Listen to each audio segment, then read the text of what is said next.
আসসালামু আলাইকুম viewers, welcome to my channel Samia's রেসিপিতে। আশা করি সবাই ভালো আছেন। আমি আজকে আপনাদেরকে আটা দিয়ে একটা পারফেক্ট গুলগুলা রেসিপি করে দেখাবো। এই রেসিপিটা দেখতে যেমন সুন্দর, খেতে তেমনই সুস্বাদু। কালের বিবর্তনে এই রেসিপিটা প্রায় হারিয়ে যাচ্ছে। আজকাল আর চায়ের দোকানে কিংবা বেকারিতে এই রেসিপিটা দেখা যায় না। তো আজকে আমি কিভাবে এরকম একটা পারফেক্ট রেসিপি করেছি তা আপনাদের সাথে শেয়ার করব।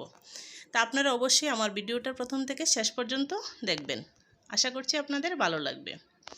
তার জন্য আমি প্রথমে নিয়ে নিলাম 1 কাপ কুসুম গরম পানি, আর দিয়ে দিচ্ছি স্বাদমতো লবণ, আর দিয়ে দেব 1 কাপ চিনি। তো এখানে আপনারা যারা বেশি মিষ্টি খেতে পছন্দ করেন তারা এর পরিমাণটা আরেকটু বাড়িয়ে দিতে পারেন। আর দিয়ে দেব 1 চামচ ইস্ট। তো ইস্টটা দেওয়ার পর চিনি আর পানি আমি ভালো করে নেড়েচেড়ে চিনিটাকে গলিয়ে নেব। তারপর আমি অন্যান্য উপকরণ অ্যাড করে নেব। তো এই পর্যায়ে আমার চিনিটা গলে গিয়েছে। এখন আমি দিয়ে দেব এখানে আটা। আজকে আমি এখানে 1.5 কাপ আটা নিয়েছি। তো আমি এখানে অল্প অল্প করে আটাটা দিয়ে এটা একটা সফট ব্যাটার বানিয়ে নেব। তো আপনারা আপনাদের প্রয়োজন মতো এর পরিমাণটা বাড়িয়ে কমিয়ে নিতে পারেন। তো এখন আমি এটাকে ভালো করে মাখিয়ে নেব। তো আপনারা দেখে বুঝতে পাচ্ছেন যে আমি এটা কীভাবে মাখিয়ে নিচ্ছি। তো এই পর্যায়ে আমার ব্যাটারটা প্রায় রেডি হয়ে গিয়েছে। এখন আমি দিয়ে দেব 1 চামচ বেকিং পাউডার আর 1 চামচ মৌরি বা মিষ্টি জিরা। মিষ্টি জিরাটা দিলে এর স্বাদটা আরও ভালো হয়, এর মধ্যে একটা সুন্দর ঘ্রাণ আছে। তো এখন আমি এটাকে হাত দিয়ে ভালো করে 4-5 মিনিট মাখিয়ে একটা সফট ব্যাটার বানিয়ে নেব। তারপর আমি এটাকে রেস্টে রেখে দেব।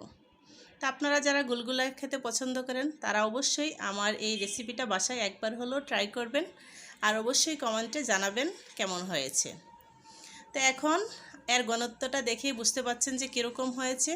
খুব বেশি পাতলাও না, আবার বেশি ঘনও না, এরকম মাঝামাঝি একটা ব্যাটার বানিয়ে নেবেন, তাহলে গুলগুলাটা খেতে খুবই সুস্বাদু হয়। এখন আমি ঢাকনা দিয়ে এটাকে একটা সাইডে রেখে দেব। তো 1 ঘন্টা পর আমি আপনাদের দেখাচ্ছি যে আমার ব্যাটারটা কত সুন্দর রেডি হয়ে গিয়েছে। তো খুব সুন্দরভাবে ফুলে উঠেছে। তো এই ব্যাটারটা সফট আর সুন্দরভাবে ফোলার জন্য অবশ্যই ইস্টটা ভালো মানের হওয়ার দরকার। আর আপনারা ইস্টের কৌটাটা খুলে অবশ্যই ভালো করে আটকে এটা ফ্রিজে রেখে দিবেন, তাহলে দীর্ঘদিন যাবত ইস্টটা ভালো থাকে। তো এখন আমি আবারও এটাকে 3-4 মিনিট ভালো করে মাখিয়ে নেব। এইভাবে আমি এই ব্যাটারটা রেডি করে নেব। এখন আমি চুলাতে একটা প্যান বসিয়ে তার মধ্যে দিয়ে দিলাম পরিমাণ মতো তেল। তেলটা যখন হালকা গরম হয়ে আসবে তখন আমি এর মধ্যে ব্যাটারটা ছেড়ে দেব। চুলাটা দিয়ে দিচ্ছি। তো আমি এবার এটাকে হাতের মুঠি করে সুন্দরভাবে একটা গোল শেপ দিয়ে নিয়েছি।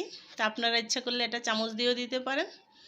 তো এই পর্যায়ে চুলার আঁচটা বাড়ানো যাবে না, চুলাটা লো হিটে রেখে এই গুলগুলাগুলোকে ভালো করে ভেজে নিতে হবে। চুলার আঁচটা বাড়ানো থাকলে অল্পতেই এর মধ্যে কালার চলে আসবে, ভিতরটা ভালো করে সিদ্ধ হবে না, তাহলে এটা খেতেও ভালো লাগবে না। তো অবশ্যই এটাকে ধৈর্য সহকারে অল্প আঁচে সময় নিয়ে ভাজতে হবে। তো আমি কিভাবে ভেজে নিচ্ছি আপনারা দেখেই বুঝতে পারছেন। তো এই পর্যায়ে আমার গুলগুলাটা ভাজা হয়ে গিয়েছে, উপরটা খুব সুন্দর মুচমুচে হয়েছে আর ভিতরটাও খুব সুন্দর সফট হয়েছে। তো এইভাবে আমি আমার সবগুলা গুলগুলা ভেজে নেব, তারপর আমি আপনাদের দেখাচ্ছি। তো এই পর্যায়ে আমার সবগুলা গুলগুলা ভাজা হয়ে গিয়েছে। মাশাআল্লাহ, খুব সুন্দর একটা কালার এসেছে। উপরটা যেমন মুচমুচে হয়েছে, ভিতরটাও খুব সফট হয়েছে। তো আপনারা আমার চ্যানেলে নিত্য নতুন রেসিপি পেতে অবশ্যই আমার চ্যানেলটাকে সাবস্ক্রাইব করে আমার পাশে থাকবেন। ভিডিও ভালো লাগলে ফ্রেন্ডস ফ্যামিলির সাথে শেয়ার করে নেবেন। আপনাদের একটু ভালোবাসাই আমার চ্যানেলটাকে এগিয়ে নিয়ে যেতে পারে। অবশ্যই আপনারা আমার চ্যানেলটাকে ভালোবেসে আমার সাথে থাকবেন। আশা করছি আপনাদের ভালো লাগবে। ধন্যবাদ সবাইকে। আল্লাহ হাফেজ।